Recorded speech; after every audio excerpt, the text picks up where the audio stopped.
Assalamualaikum warahmatullahi wabarakatuh.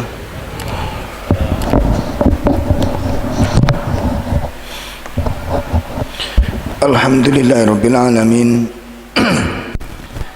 Wassalatu wassalam alal anbiya wal mursalin wa ala alihi wa ashabihi wa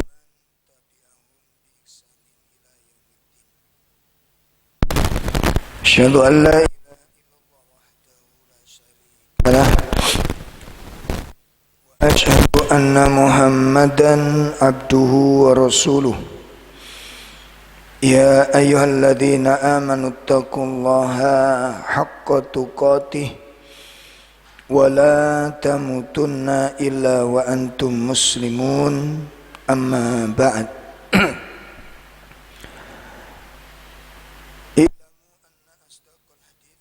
Allah wa khairal hadi hadi Muhammadin sallallahu alaihi wasallam wa syarrul umur muhdatsatuha wa kullu bid'atin dhalalah wa kullu dhalalatin finnar. Ikhwatul iman rahimani wa rahimakumullah. Alhamdulillah pada malam hari ini kita bisa hadir di dalam kajian rutin kita melanjutkan pembahasan kitab Khut Aqidatak, menindaklanjuti materi tentang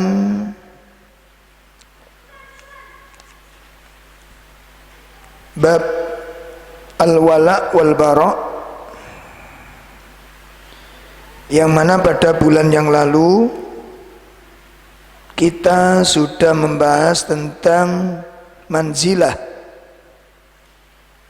ya, kedudukan aqidah al-wala wal bara.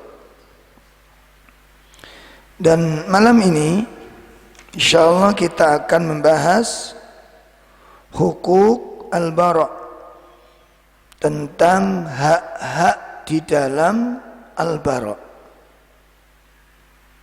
ya. Karena tentang al-wala, ya, hak-hak al-wala sudah kita jelaskan beberapa bulan yang lalu. Sekarang kita baru masuk pembahasan tentang hak-hak di dalam al-bara. Jadi hak di dalam al-bara, al-bara itu apa kemarin? Apa? Berlepas diri. Ya, berlepas diri.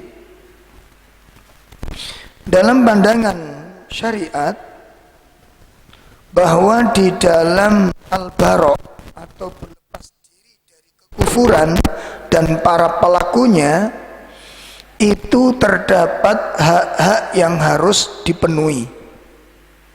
Ya, di dalam al-wala bara, berlepas diri dengan segala bentuk kesyirikan, kekafiran dan para pelakunya, itu ada hak-hak yang harus.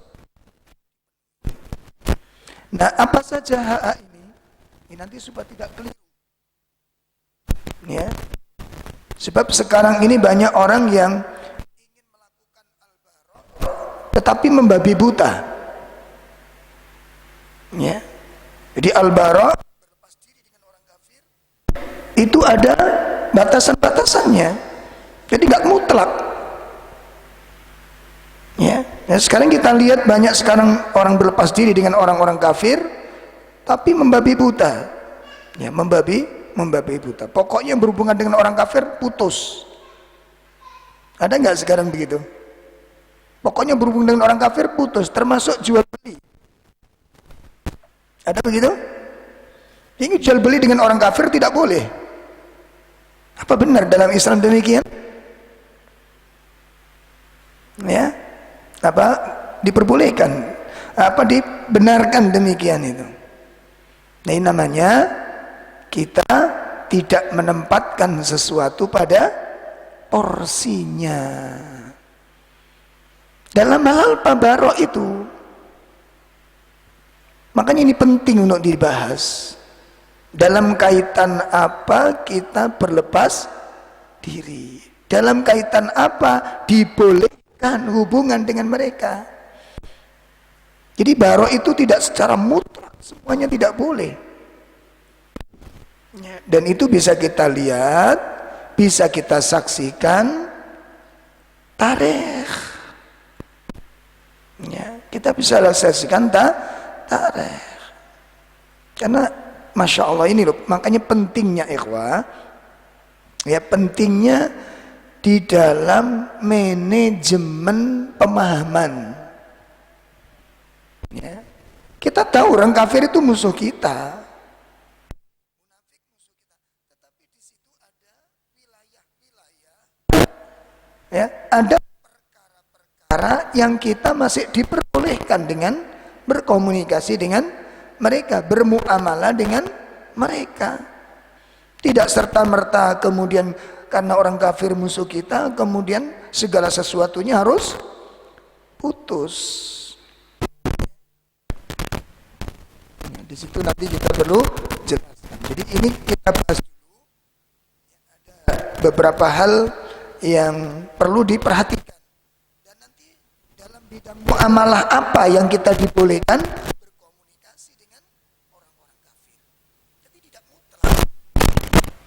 total begitu. Jual beli pun tidak boleh, kerjasama pun tidak boleh dalam masalah urusan dunia. Yang pertama, hak yang harus dipenuhi di dalam al-baro. Di dalam al-baro, apa itu? Membenci segala bentuk kesyirikan dan kekufuran beserta para pelaku-pelakunya. Ini pertama, ya, membenci segala bentuk kesyirikan dan kekufuran beserta para pelaku-pelakunya, serta senantiasa berlepas diri terhadap mereka. Ini kaitannya tentang apa?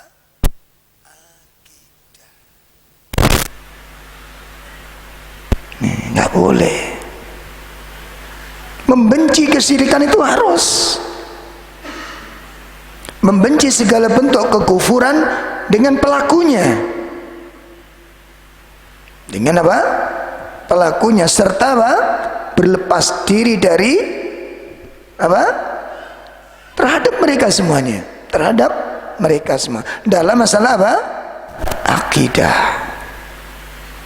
Tak boleh sedikit pun berhubungan dengan mereka dalam urusan akidah. Tidak boleh berta'awun dalam urusan akidah. Dan tidak boleh bersikap lemah di dalam masalah akidah. Sampai sahabat Abu Darda radhiyallahu an menyatakan bahwa Nabi SAW memberikan 9 wasiat kepadaku. Kata sahabat Abu Darda, beliau mendapatkan 9 wasiat dari Nabi SAW. Apa wasiat yang pertama?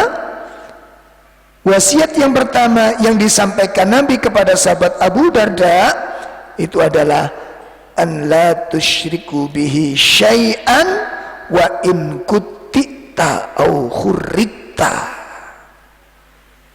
Apa kata Nabi? Hai Abu Darda, jangan sekali-kali engkau berbuat syirik sekalipun tubuhmu akan dipotong-potong dan sekalipun tubuhmu akan dibakar. Insyaallah.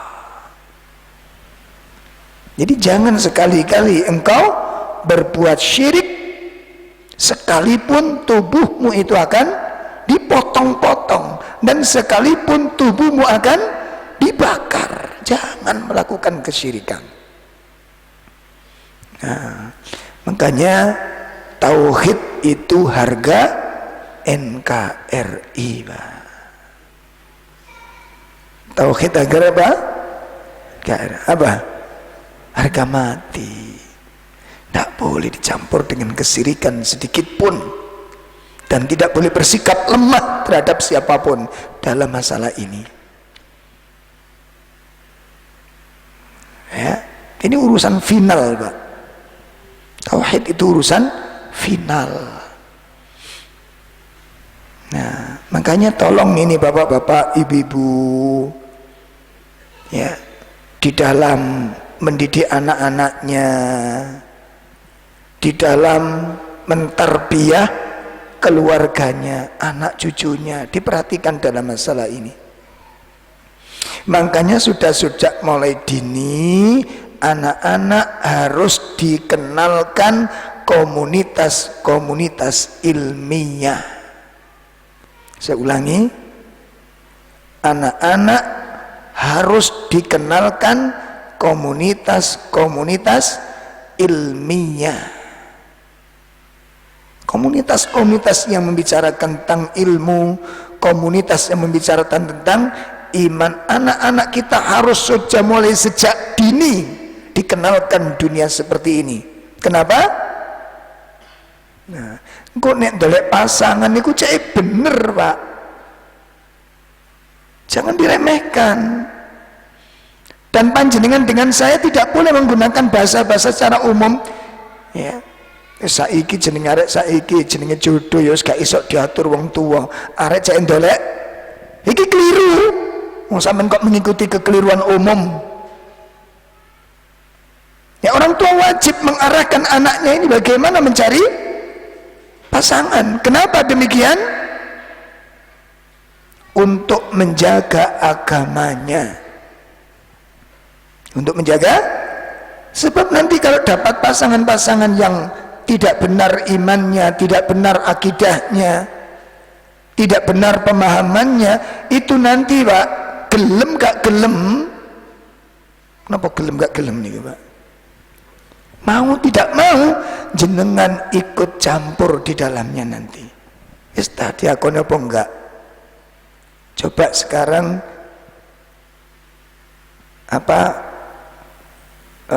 masyarakat awam yang notabene akidahnya bercampur dengan kejawen, ya, yang mana notabene akidahnya bercampur dengan kejawen, mulai lamaran niku wis masalah, Pak. Ya ora? Lamaran apa iku jenenge? Cocokan apa?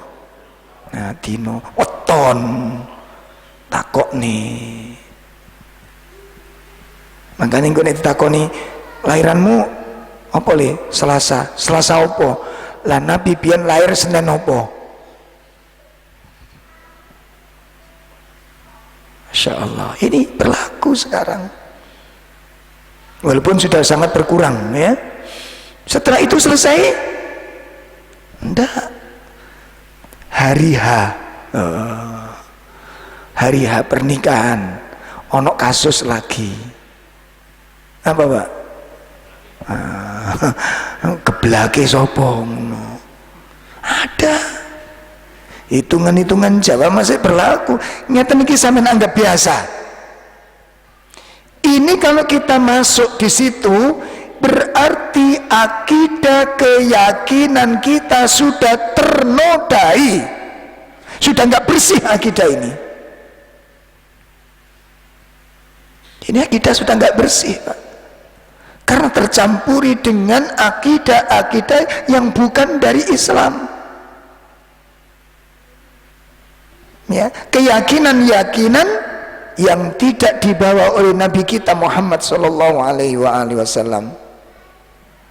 Sementara Allah melarang yang demikian ini, mencampur adukkan antara syariat Islam dengan yang lain, itu dilarang oleh Allah. Coba dibuka surat Al-Baqarah ayat 42. Ayat 42. A'udzu billahi minasyaitonir rajim. Wala talbisul haqqa bil batili wa taktumul haqqa wa antum ta'lamun. Nah. Dan janganlah kamu campur adukkan kebenaran dengan kebatilan, dan janganlah kamu sembunyikan kebenaran sedangkan kamu mengetahuinya. Allah tabaraka wa ta'ala apa? Melarang apa? Mencampur adukkan antara yang hak dengan yang, nanti bisa dilihat di dalam tafsir Ibnu Katsir apa tafsir ayat ini. Ya. Jadi yang dimaksud jangan kamu campur adukkan antara kebenaran dengan kebatilan itu artinya apa? Jangan kamu campur adukkan antara syariat Islam dengan syariat agama lain. Jangan dicampur adukkan. Allah melarang. Sekarang ini Masya Allah, bukan cuma keyakinan Pak, ibadahnya pun dicampur baur, ndak karu-karuan. Makanya sekarang ada agama gado-gado itu tadi. Agama gado-gado itu apa jenenge? Masya Allah, na'udzubillah, ini musibah yang paling mengerikan hari ini. Ya, ini madhabnya siapa gitu loh. Nek jenengan kali kula niku mengikuti salah satu madhab empat ini, apa ada salah satu mengajarkan ibadah dilakukan di tempat ibadahnya orang lain itu? Ono ta? Madhabnya sapa kuwi? Ini adalah orang-orang yang merusak agama dari dalam, berusaha untuk menggandeng orang-orang lain. Kita tetap bertetangga dengan orang-orang Nasrani, bersahabat dengan orang biasa kita, tidak masalah. Tapi dalam urusan akidah, dalam urusan ibadah tidak dicampur adukkan seperti ini. Ini merusak pemahaman umat. Makanya saya tanyakan, kalau memang Anda mengikuti salah satu dari madhab empat ini madhabnya siapa yang membolehkan seperti itu? Ini pengerusaan. Ini pengerusaan. Maka kita berlindung kepada Allah dari sifat-sifat yang tercela tersebut, karena Allah Subhanahu wa ta'ala melarang di banyak ayat. Di banyak ayat. Ya. Bon, jelas ya? Jadi dalam urusan ini tidak boleh dicampur adukkan, harus berlepas diri. Mari kita lihat salah satu teladan yang dihadirkan oleh Allah Subhanahu wa ta'ala di dalam Al-Quran. Nabiullah Ibrahim alaihissalatu wassalam. Ini salah satu teladan umat ini, di mana agama Nabi Muhammad, agama kita mengikuti jejaknya, agamanya Nabi Ibrahim alaihissalatu wassalam, memiliki keterkaitan, memiliki hubungan yang sangat erat. Mari kita lihat bagaimana ya sikap barok beliau terhadap segala bentuk kesyirikan, hatta ila abawahum, sampai kepada abihi, kepada bapaknya sendiri. Ya, sampai kepada bapaknya sendiri, berlepas diri beliau. Terus anda katakan Nabi Ibrahim itu aliran keras, aliran sesat, karena memutuskan hubungan dengan orang tuanya berkaitan dengan masalah akidah. Hubungan sosialnya tetap, paham ini? Hubungan sosialnya tetap. Yang diputuskan oleh Nabi Ibrahim apa? Hubungan akidah. Tak boleh. Dan itu diabadikan oleh Allah di dalam Al-Quran. Bisa dilihat di dalam surah Az-Zukhruf ayat 26, 27. Ya, surat Az-Zukhruf ayat berapa? 26, 27.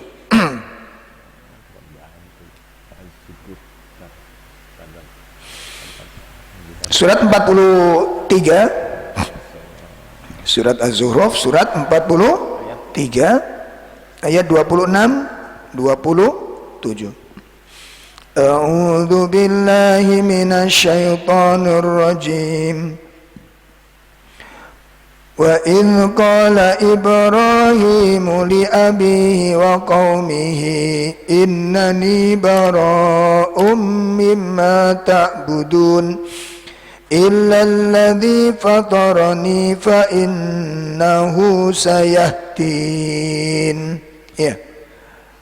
Dan ingatlah ketika Ibrahim berkata kepada ayahnya dan kaumnya, sesungguhnya aku berlepas diri dari apa yang kamu sembah, kecuali kamu menyembah Allah yang menciptakanku, karena sungguh Dia akan memberi petunjuk kepadaku. Wa idh qala Ibrahim, ya, dan tatkala berkata Ibrahim kepada Nabi Ibrahim kepada bapaknya, apa kata beliau? Dan berkata pula kepada kaumnya, kepada orang tuanya, juga kepada siapa? Kaumnya. Apa kata beliau? Innani bara'un mimma tusyrikun. Ya, sesungguhnya kami, kata Nabi Ibrahim, bara'un. Apa bara'un? Berlepas diri. Sama dengan surat Al-Kafirun yang kita baca. Ya, Qul ya ayyuhal kafirun la a'budu ma ta'budun wa la antum a'budu ma a'bud. Nah, sekarang dicampur dengan yang namanya toleransi, itu campur aduk tidak karu-karuan. Apa sih toleransi itu? Apa begitu caranya toleransi? Mencampur adukkan cara beribadah, mencampur adukkan tempat ibadah, mencampur adukkan keyakinan. Ini bukan toleransi, ini pengerusakan akidah. Surat Al-Kafirun itu surat tentang toleransi. Lakum dinukum, tidak, agama urusi agamamu, sudah urusi, nggak masalah, silakan kamu sembah Tuhan yang kamu yakini, silakan. Kan sudah ditegaskan di awal. Ya, wahai orang-orang kafir, la a'budu ma ta'budun. Apa? Saya bukan penyembah apa yang kamu sembah. Wala antum a'biduna ma a'bud. Kamu bukan penyembah apa yang aku sembah. Jelas di dalam ayat itu pemisah. Sekarang diurek-urek lagi gak karu-karuan. Nah, kalau nggak mengucapkan ini nanti katanya nggak toleransi. Na'udzubillah min syarri dzalik. Ini salah kaprah sudah, dan perlu dibenahi.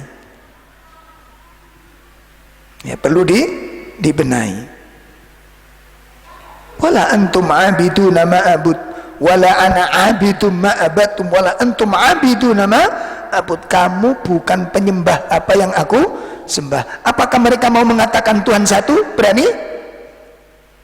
Apa orang Nasrani berani mengatakan Tuhan satu? Nggak berani mereka, dan nggak mau. Apa mereka nggak toleransi dengan umat Islam? Bisa dipahami ini? Sama sekali ini bukan untuk menanamkan kebencian, tidak, sama sekali tidak. Ya, saya punya tetangga Nasrani, teman Nasrani.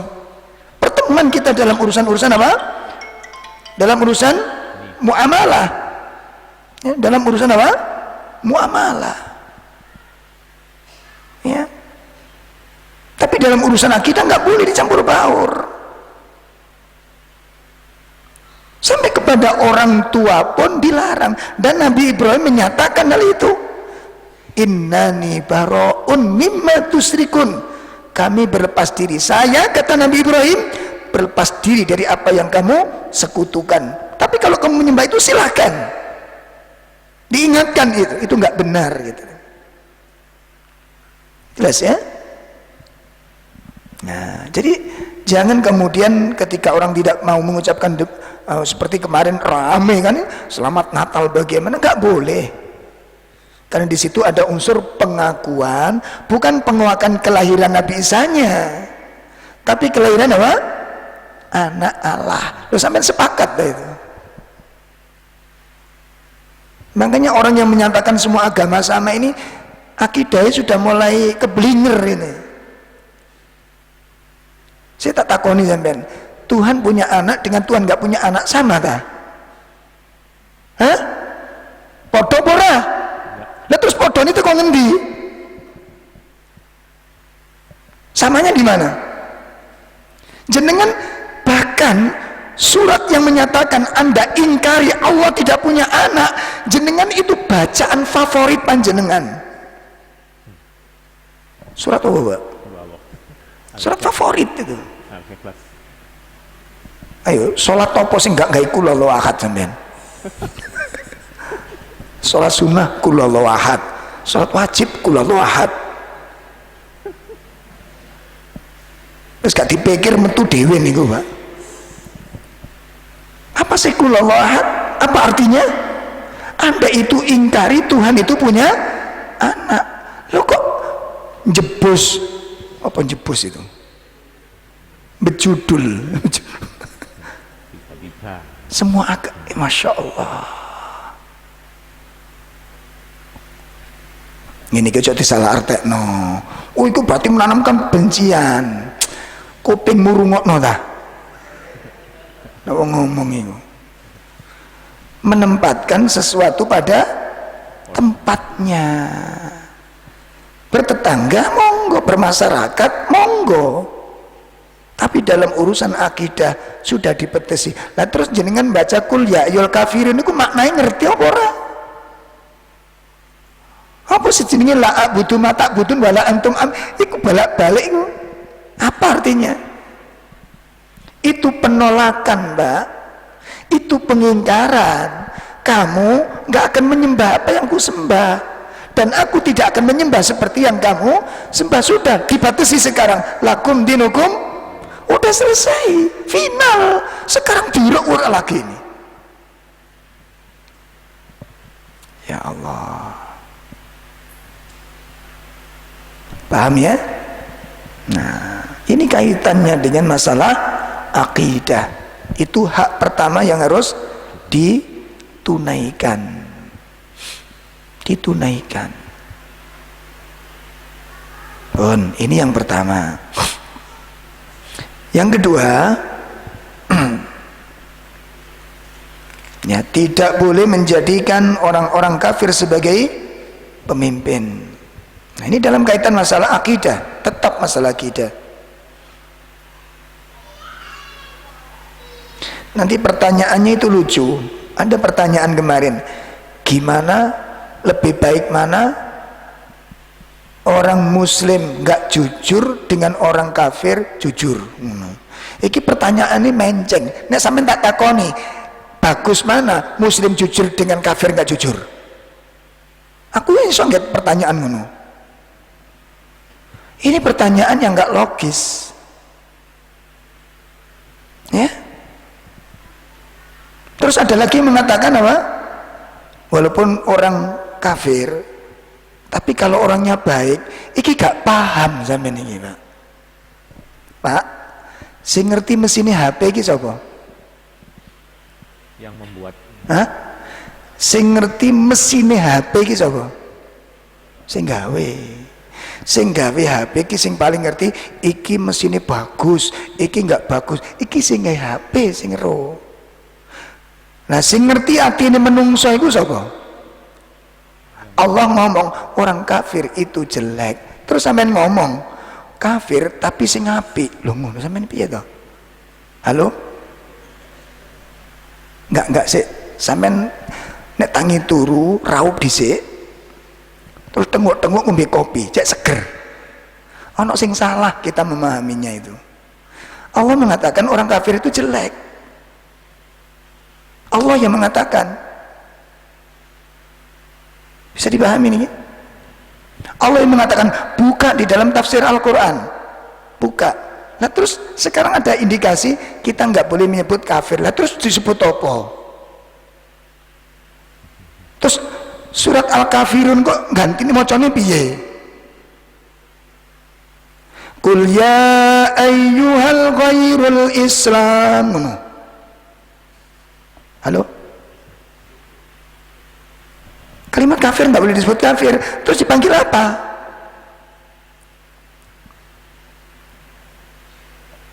Nah, ini cocok udan-udan materi ini, Pak. Banget.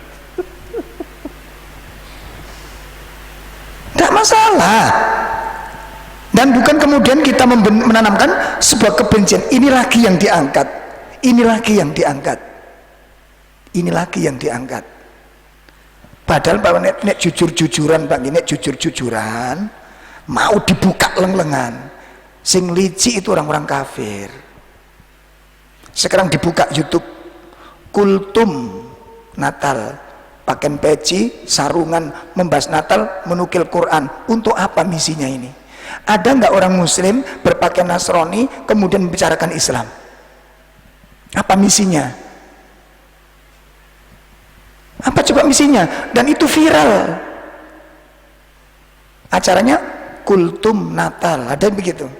Kultum Natal, pakai peci gini, Pak, membicarakan tentang Bismillahirrahmanirrahim, rahmatalil alamin, tapi dengan versi mereka tentunya.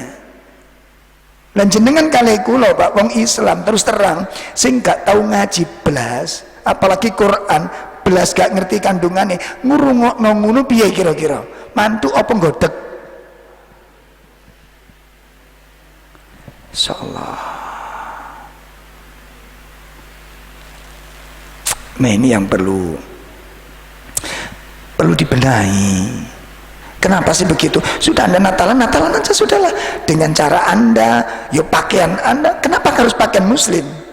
Menghormati Islam? Salah. Ada sesuatu di situ untuk mengkaburkan umat Islam. Orang punya keyakinan dengan orang nggak punya keyakinan beda, Pak. Ya, orang punya keyakinan dengan orang nggak punya keyakinan. Orang punya keyakinan itu setiap gerak itu misi. Itu orang punya keyakinan. Orang Muslim pun begitu, kami pun begitu. Ketika dakwah punya misi, ya, karena kami punya keyakinan. Orang kafir pun demikian. Jadi itu hak mereka, gitu loh. Itu hak mereka. Tapi kalau kemudian mencampur adukkan seperti ini ada masalah. Kenapa harus demikian? Sampaikan aja acara, mungkin ajaran Injil itu begini, coba dibuka surat itu, tunjukkan, gitu loh, tunjukkan.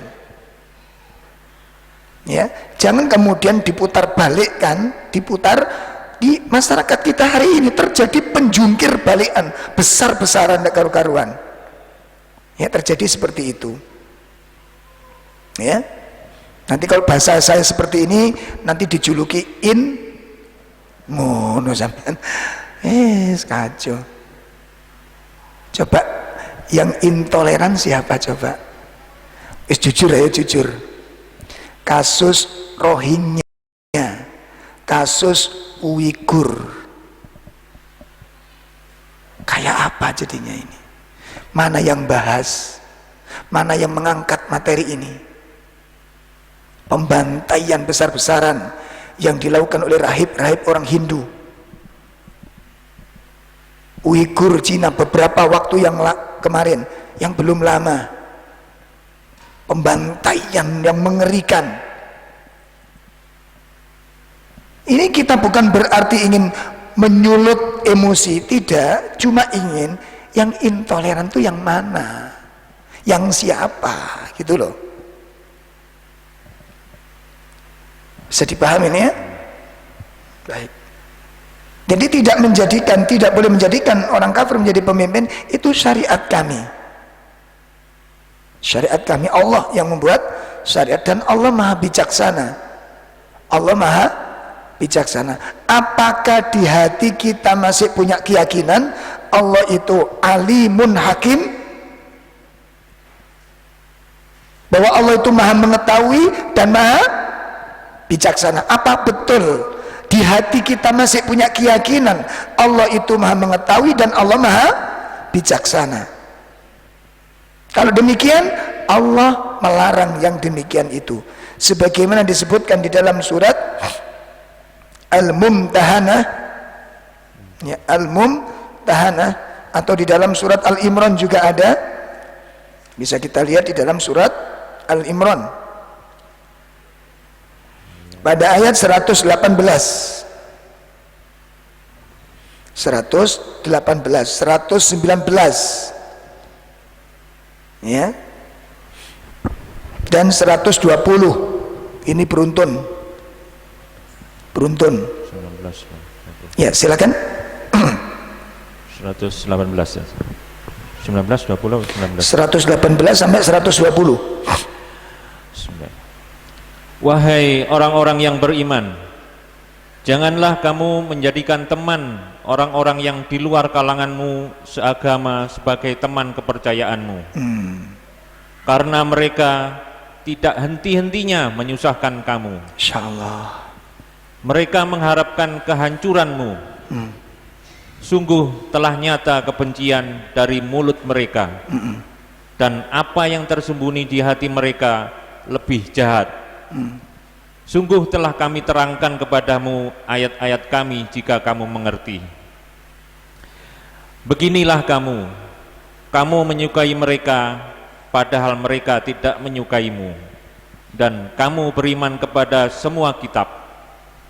Apabila mereka berjumpa kamu, mereka berkata, kami beriman, dan apabila mereka menyendiri, mereka menggigit ujung jari karena marah dan benci kepadamu. Katakanlah, matilah kamu karena kemarahanmu itu. Sungguh Allah Maha mengetahui segala isi hati. Masya Allah. Jika kamu memperoleh kebaikan, niscaya mereka bersedih hati. Tetapi jika kamu tertimpa bencana, mereka bergembira karenanya. Jika kamu bersabar dan bertakwa, tipu daya mereka tidak akan menyusahkan kamu sedikit pun. Sungguh Allah Maha meliputi segala apa yang mereka kerjakan. Ayolah ikhwah, itu ayat-ayat yang menunjukkan tentang larangan menjadikan orang kafir sebagai teman kepercayaan. Tahu kepercayaan? Jadi kalau teman biasa saja tidak masalah, tapi kalau sudah menjadikan teman kepercayaan yang akan mengurusi urusan-urusan, ini tidak diperbolehkan. Kenapa? Alasannya sudah ditunjukkan oleh Allah Ta'ala. Kenapa? Karena mereka tidak henti-hentinya untuk menyusahkanmu. Yang ngomong begitu siapa? Allah. Allah yang mengatakan demikian. Ya, muncul pendapat, wah, umat Islam ini selalu suudon. Kita bukan suudon, kita meyakini bahwa firman Allah ini benar. Allah mengetahui kandungan isi hati dari kala manusia. Kemudian di dalam surat 60, yakni surat Al-Mumtahanah, pada ayat yang pertama, surat 60 ayat yang pertama, ya ayyuhalladzina amanu la tattakhidhu aduwwi wa aduwakum awliya. Ya, silakan. Wahai orang-orang yang beriman, janganlah kamu menjadikan musuhku dan musuhmu sebagai teman setia, sehingga kamu sampaikan kepada mereka berita-berita Muhammad karena rasa kasih sayang, padahal mereka telah ingkar kepada kebenaran yang disampaikan kepadamu. Mereka mengusir Rasul dan kamu sendiri karena kamu beriman kepada Allah Tuhanmu. Jika kamu benar-benar keluar dari berjihad pada jalanku dan mencari keridhoanku, janganlah kamu berbuat demikian. Kamu memberitahukan secara rahasia berita-berita Muhammad kepada mereka karena rahasia kasih sayang. Dan aku lebih mengetahui apa yang kamu sembunyikan dan apa yang kamu nyatakan. Dan barang siapa di antara kamu yang melakukannya, maka sungguh dia telah tersesat dari jalan yang lurus. Nah, jadi pada poin yang kedua, hak di dalam Al-Bara' itu adalah apa? Tidak boleh menjadikan orang kafir sebagai apa? Pemimpin. Ya. Kemudian yang ketiga, hak yang ketiga, ini adzan dulu ya. Iya. Isya ya. Iya, masuk. Baik, kita jeda adzan dulu, nanti kita lanjutkan setelah dikumandangkan adzan insyaallah.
Baik, kita lanjutkan. Hak yang ketiga adalah larangan tasyabbuh. Larangan apa? Tasyabbuh. Tasyabbuh itu menyerupai kebiasaan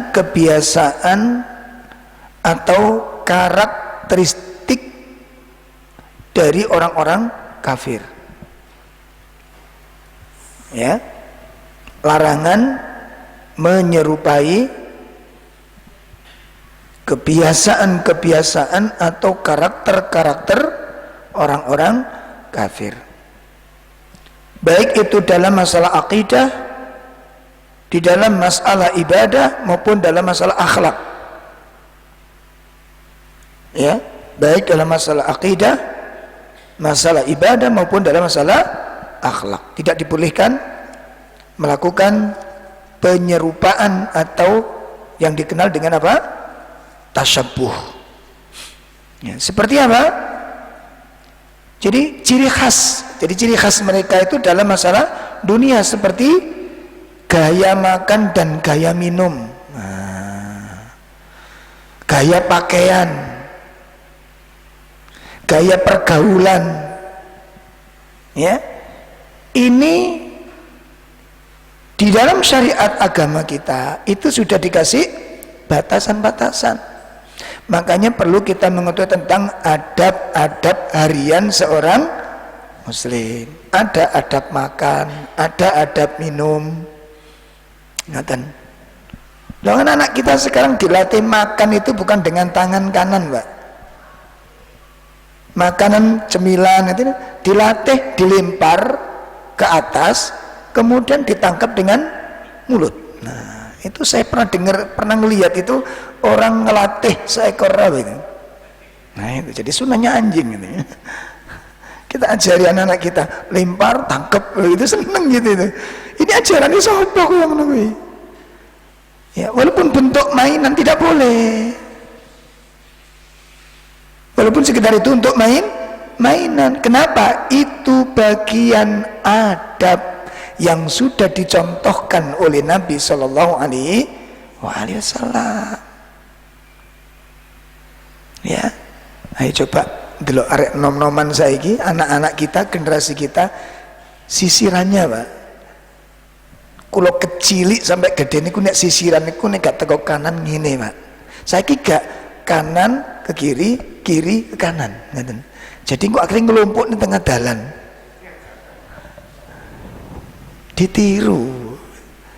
Coba dilihat apakah itu kebiasaannya orang muslim atau orang kafir.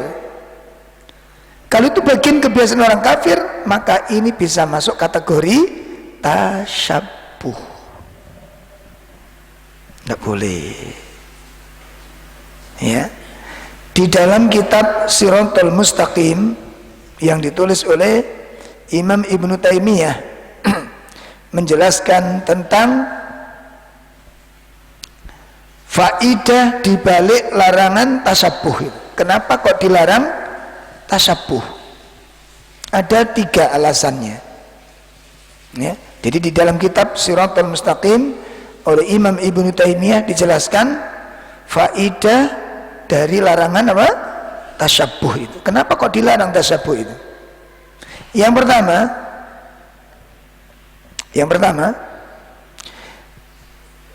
tiru meniru itu akan melahirkan kesesuaian. Ya, akan melahirkan apa? Kesesuaian, melahirkan keserupaan antara dua belah pihak. Tiru meniru itu akan melahirkan kesesuaian dan keserupaan antara kedua belah pihak, yakni yang meniru dengan yang ditiru, adanya kesesuaian, nanti ada keserupaan.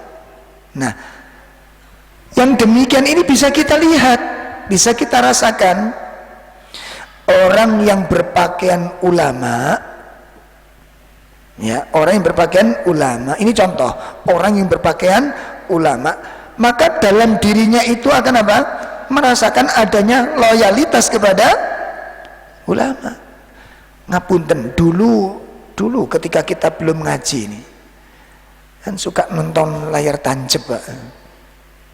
Di bintang film itu nanti dia apa jenenge, sikap perbuatan itu sesuai dengan apa? Hah? Kalau seorang bintang film apa namanya, aktor, ya, dia bersikap, model gayanya, ngomongnya itu nanti disesuaikan dengan apa? Peran yang disampaikan.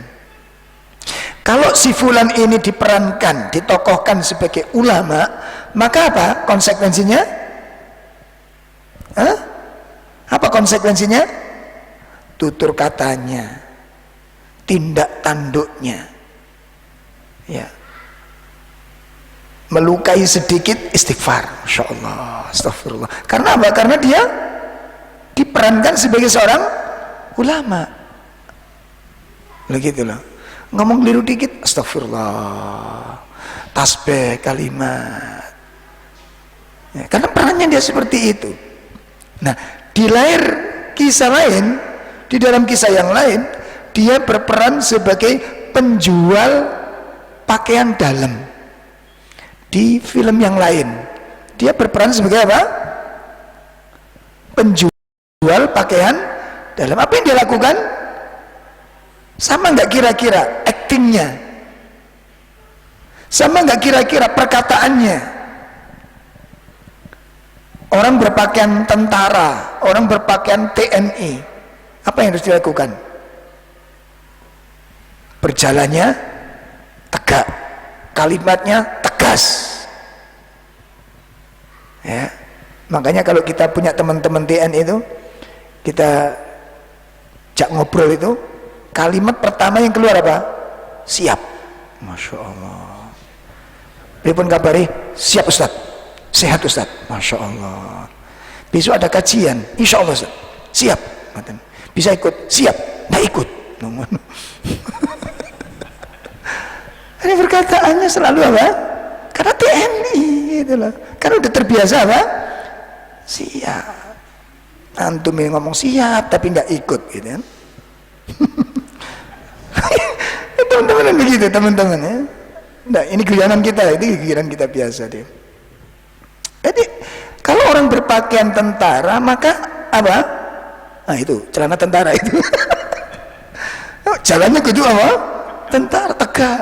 Coba antum kalau tentara terus jalannya lembeng gitu, ini tentara kelas mana gitu kan? Gak pas. Jadi orang akan melakukan, bertindak sesuai dengan apa? Masya Allah. Nanti kalau orang itu berpakaian perempuan, maka secara otomatis apa? Ada loyalitas kepada perempuan. Gaya ngomongnya, gaya jalannya, cara berbicaranya, itu meniru seperti dia, gitu loh. Saya paham ya? Nah, makanya tasabuh ini dikenalkan di masyarakat kita, Masya Allah, dan anak-anak kita banyak yang terjebak di dalamnya. Awas, hati-hati ya. Nah, kemudian ya, apabila dalam hal ini tidak ada pengendalian yang kuat, ya, tidak ada apa? Pengendalian yang kuat, tidak ada yang ngerem di dalam dirinya, maka perasaan, keinginan itu lama-kelamaan akan menjadi watak dirinya. Bintang-bintang film yang dulunya jelas laki-laki, kemudian mencoba untuk guyon menjadi seorang perempuan, kemudian dibaca oleh sutradara, kok pantas dia menjadi seorang perempuan, maka besoknya lagi ditampilkan sebagai apa? Dan lama-kelamaan ketika jiwanya tidak bisa mengerem, maka watak kewanitaan itu akan membentuk di dalam dirinya. Bisa dipahami ini? Maka demikian pula kita ketika kita berdandan menyerupai orang-orang kufar, maka otomatis Pak, otomatis sikap, perkataan, karakter harus menunjukkan seperti itu. Tatoan, tindian, lemah lembut, cocok mboten? Ngapunten, ki kaget sampean. Enggak cocok ini. Harus garang, harus sigap, harus keras. Kenapa ini dunia kekerasan? Ini tasabuh yang pertama. Bahayanya di situ. Lama kelamaan akan menjadi wataknya. Satu. Yang kedua, ya, tampil beda. Artinya tidak meniru-niru, karena kita ini kadang-kadang ada satu penyakit kita ini yang disebut dengan latah. Ini penyakit kita ini Pak, sampai sekarang ada apa itu berupa kaos, apa berupa penampilan. Nanti ada bintang film yang mungkin dia tonton anak-anak, rambutnya dipotong kok dicakari kucing gitu Pak, seleret ditiru. Niki nah apa-apa kalau memang ada figur-figur muslim yang seperti itu, tapi kita nggak pernah temukan figur-figur seorang muslim berdandan seperti itu. Makanya tampil beda, ya, tidak meniru-niru, itu akan menimbulkan mubayanah. Ya, tampil beda, tidak mudah meniru-niru dengan orang lain, itu akan menimbulkan apa? Mubayanah. Ya, menimbulkan mubayanah, menimbulkan mufarokoh. Mufarokoh itu keterjauhan, kita jauh dari sifat itu nanti insya Allah. Ya, jadi akan menimbulkan perpisahan. Ada batas di sana, pembatas antara kita sebagai seorang muslim dengan orang-orang kafir. Akan menimbulkan keterjauhan. Maka umat Islam, ya, akan berbeda sama sekali dengan orang-orang kafir dan terjauh dari hal-hal yang demikian tersebut yang dapat menyeret pada para pelakunya pada kesesatan dan kemurkaan Allah Subhanahu wa taala. Ya. Jadi selalu demikian ya, Pak. Kemudian yang ketiga, faidah daripada larangan tasyabuh. Kata Imam Ibnu Qayyim menyebutkan apa? Menyerupai kelompok lain akan membawa kepada ikhtilat. Apa ikhtilat itu? Pembauran. Insyaallah. Ya, menyerupai kelompok lain itu akan membawa kepada apa? Ikhtilat, pembauran dengan kelompok tersebut.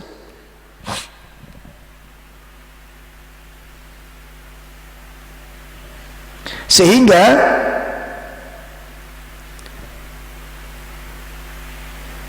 pada gilirannya nanti, pada waktunya nanti, secara lahir orang sulit bisa dibedakan. Pada saatnya nanti, secara lahir antara kedua belah pihak itu sulit untuk bisa dibedakan. Mana golongan orang-orang jalan yang lurus dan mana golongan jalan-jalan yang menyimpang, tak bisa dibedakan. Makanya salah satu faidah wajibnya jilbab itu adalah untuk apa? Untuk membedakan an yu'raf, agar kamu bisa lebih dikenal. bisa lebih dikenal. Salah satu fungsinya, ya, salah satu fungsinya. Makanya kadang-kadang teman-teman kaum muslimin sendiri adakannya salah di dalam menafsirkan masalah jilbab ini. Ada mengatakan, saiki nek nurut sampean, ini pertanyaannya selalu nggak adil. Ono wong jilbaban tapi tingkai nggak karu-karuan, ono sing nggak jilbaban akhlaknya apik. Lho ngono ya. Iki pertanyaannya ini kurang gak adil ini Pak. Lah nek sampean ditakoni, jilbaban akhlaknya apik, gak jilbaban tingkai akeh piye sampean? Kan iki saenake dhewe jenengan gak takon ngeten iki. Urusan jilbab itu bukan urusan tingkah laku, ini urusan ndas Pak, ndas. Ngono. Jelas ini ya. Kalau kemudian ada seorang profesor, Ustaz, tapi saya pernah dengan orang profesor ahli tafsir, alumni Mesir, masya Allah, ya ahli tafsir, alumni lulusan Mesir Pak, menyatakan apa? Jilbab tidak wajib. Saya buka di dalam tafsir-tafsir, tidak saya temukan satupun kitab tafsir yang mewajibkan cadar, malah salah kaprah. Saya ya ngrungokne iku jane gemes Pak. Di pondok kami, dulu kami di mondok di pondok apa namanya?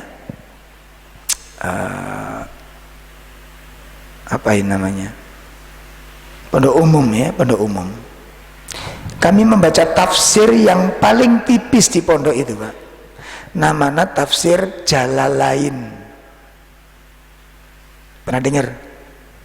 Nanti dibuka di dalam tafsir Jalalain itu, terjemahkan di sana, ini mengambil madhab Syafi'iyah. Di dalam surat Al-Ahzab ayat 59, di situ ditekankan wajib seorang muslimah yang sudah balik menutup seluruh badannya. Dibuka tafsir Jalalain, jangan tafsir jalan lain, beda. Buka itu tafsir paling tipis di pondok pesantren tradisional, paling tipis tafsir itu sudah ditekankan tentang wajibnya cadar, bukan cuma jilbab, cadar. Bahkan di dalam fikih madhab Syafi'i, Imam Syafi'i rahimahullah ta'ala itu keras, sangat keras. Beliau sangat keras dalam masalah ini. Dari imam 4 madhab ini, Imam Syafi'i yang paling keras. Bahkan beliau mengatakan suara wanita itu fitnah, sehingga wanita tidak boleh berbicara sembarangan kepada setiap laki-laki. Itu madhabnya Imam Syafi'i, saking hati-hatinya beliau dalam masalah ini. Lah kok tiba-tiba muncul sekarang panjenengan dengan saya ya menyatakan bahwa jilbab tidak wajib, itu budaya Arab.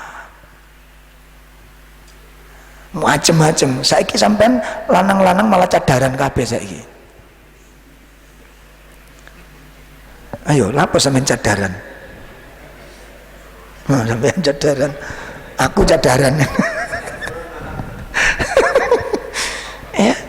Berarti kan bukan cuma debu, berarti orang yang paling selamat dari virus ya, Pak? Yang bercadar. Nah, dulu menghina-hina cadar dipaksa oleh Allah pakai cadar, gak cuma sing wedok tok, sing lanang melok cadaran pisan saiki. Ya. Makanya saya masya Allah berlindung kepada Allah Ta'ala dari penyimpangan-penyimpangan semacam ini. Ya, ini nggak jujur, ulama nggak jujur. Siapapun dia, lulusan manapun dia termasuk ulama yang tidak jujur dalam keilmuannya ini. Bohong kalau seorang ahli tafsir menyatakan saya tidak temukan satupun tafsir yang menganjurkan, mensyariatkan bercadar. Ini bohong, dia bohong. Ya, semoga Allah memaafkannya dan semoga Allah berikan hidayah kepadanya. Ini bahaya. Jadi sangat bahaya. Lalu di tafsir-tafsir ulama banyak sekali itu, Pak. Makanya nggak usah tafsir yang besar, yang tipis saja, tafsir Jalalain. Dan itu dikenal madhab Syafi'iyah. Ditekankan di sana. Ya. Memang dalam masalah cadar ini ada khilaf ya dari kalangan para ulama. Kalau masalah jilbab itu tidak ada khilaf. Enggak ada khilaf ulama sunnah, enggak ada khilaf ulama ahli sunnah berkaitan dengan masalah jilbab. Yang terjadi perbedaan pendapat itu apa? Masalah cadarnya antara wajib dengan keutamaan itu memang khilaf ulama. Ya. Tapi kalau jilbab tidak ada khilaf. Malah ada yang nyeletuk, yang penting itu bukan kepalanya yang dijilbabi, yang penting itu hatinya. Dan jilbabi hatiku piye, Pak? Apa kain itu tulung-tulung kok ngono? Piye? Jilbabi hatiku piye maksudnya? Ya. Jadi jangan membuat narasi-narasi yang membingungkan dan kemudian menjadikan apa? Umat ini tidak mengetahui hukum karena hukum disembunyikan. Ya, karena hukum disembunyikan. Masya Allah. Nah, bapak-bapak, ibu-ibu sekalian yang dimuliakan Allah Subhanahu Wa Taala, oleh karenanya maka kita wajib mengetahui tentang poin yang ketiga tadi apa? Larangan bertasyabuh, ya, larangan menyerupai orang-orang kafir. Baik Bapak Ibu sekalian, untuk poin-poin berikutnya karena ini masalah penting ya, masalah hak-hak di dalam Al-Bara' itu masih banyak.